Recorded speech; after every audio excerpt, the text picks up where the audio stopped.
अब हम देखते हैं दूसरा चैप्टर है हमारा इलेक्ट्रोकेमिस्ट्री। इसके इंपॉर्टेंट टॉपिक्स क्या हैं आपके एग्जाम के लिए, तो ध्यान रखिएगा। इलेक्ट्रोकेमिस्ट्री में जो सबसे पहला महत्वपूर्ण चीज़ है आपका वो सेल रिप्रेजेंटेशन है कि सेल रिप्रेजेंटेशन कैसे करते हैं वो आप पढ़ लीजिएगा, देख लीजिएगा। जैसे मान लिया अब मैं पढ़ाने का प्रयास नहीं कर रहा हूँ, बस ये टॉपिक दे रहा हूँ आपको, सेल रिप्रेजेंटेशन ठीक से कर लीजिएगा।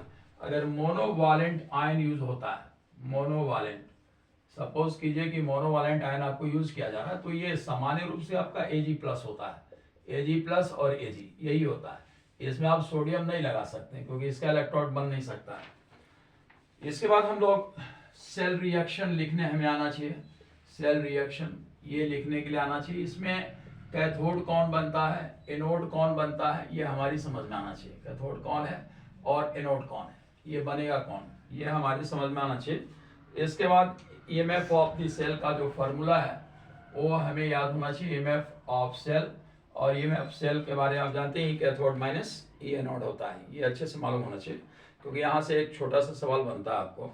नर्स्ट इक्वेशन ध्यान रखिएगा, ये नर्स्ट इक्वेशन है और नर्स्ट इक्वेशन पे क्वेश्चन आना है। क्या है, यहाँ से आपको केमिकल कैलकुलेशन एक आएगा ही आएगा, केमिकल कैलकुलेशन, ये 100% श्योर है। नॉर्मल जो क्वेश्चन होता है उसमें लॉग टेबल यूज करने की जरूरत नहीं पड़ेगी, या अगर जरूरत भी पड़ती है तो लॉग का वैल्यूज आपको मिलेगा लिखा हुआ, ठीक है। तो नर्स्ट इक्वेशन से क्वेश्चन आएगा। इसके बाद कंडक्टिविटी, ये ध्यान में रखिएगा, इंपॉर्टेंट टॉपिक है, इससे आना ही आना है क्वेश्चन। तो कंडक्टिविटी का केस में दो बातें, स्ट्रॉन्ग इलेक्ट्रोलाइट की कंडक्टिविटी से क्वेश्चन बनता है कि स्ट्रॉन्ग इलेक्ट्रोलाइट का कंडक्टिविटी डाइल्यूशन के साथ क्यों बढ़ता है जबकि ये फुली आयनाइज हो जाता है, तो फिर इसके कंडक्टिविटी के बढ़ने का वजह क्या है। दूसरा वीक इलेक्ट्रोलाइट, वीक इलेक्ट्रोलाइट याद रखिए क्वेश्चन का इलाका है, श्योर शॉर्ट क्वेश्चन यहाँ से आएगा जिसमें आपने पढ़ा खरास क्ला, ये क्वेश्चन बनेगा। ये श्योर शॉर्ट इलाका है क्वेश्चन का कि जो टोटल वैल्यू ऑफ कंडक्शन होता है वो नंबर ऑफ आयंस पे डिपेंड करता है। क्वेश्चन श्योर शॉर्ट है ये। इसके बाद अब हम लोग अगर आए तो सेल कांस्टेंट का फार्मूला जरूर पढ़ लीजिएगा क्योंकि इंपॉर्टेंट फार्मूला है और ये याद रहना चाहिए, नहीं तो कई न्यूमेरिकल गड़बड़ा जाएंगे। इसके बाद हम लोग जानते हैं कि Faraday's law of electrolysis, Faraday's law of electrolysis, इसमें महत्वपूर्ण क्या है सो समझिए। स्टेटमेंट सीबीएसई कभी नहीं पूछती है, क्वेश्चन हमेशा एप्लीकेशन का बनता है।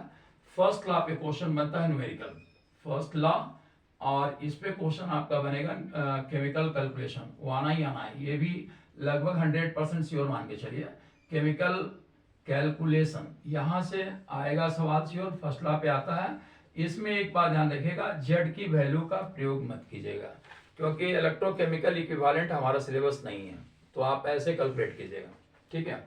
इसके बाद से अगर हम देखें तो कम्पिटेटिव डिस्चार्जिंग ऑफ आयंस, ये इंपॉर्टेंट टॉपिक है, ध्यान रखिएगा।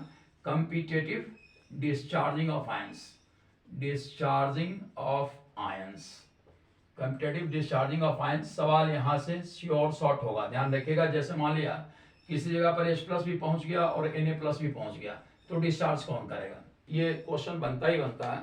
और इसके बाद आएंगे हम लोग बैटरी में, तो बैटरी के केस में lead storage cell, lead storage cell, इसको ध्यान में रखिएगा। लेड स्टोरेज सेल जो है इसका सेल रिएक्शन लिखने के लिए आएगा, सेल रिएक्शन, बस इतना ही लिखना होता है, इसके अलावा और कुछ नहीं। फिर फ्यूल सेल आता है, फ्यूल सेल का भी केवल और केवल सेल रिएक्शन लिखने के लिए आता है। कोरिजन जो है उसको आप थोड़ा पढ़ लीजिएगा, ऐसे तो नॉर्मली कोरिजन से सवाल नहीं बनता है लेकिन आ सकता है क्योंकि बहुत बड़ा टॉपिक ये नहीं है, लेकिन आ सकता है। तो इसको थोड़ा सा एक बार, इसका जो रिएक्शन है, इसका जो सेल रिएक्शन, इसमें भी सेल स्टैब्लिश होता है, इस सेल रिएक्शन को आप जरूर पढ़ लीजिएगा। Thank you.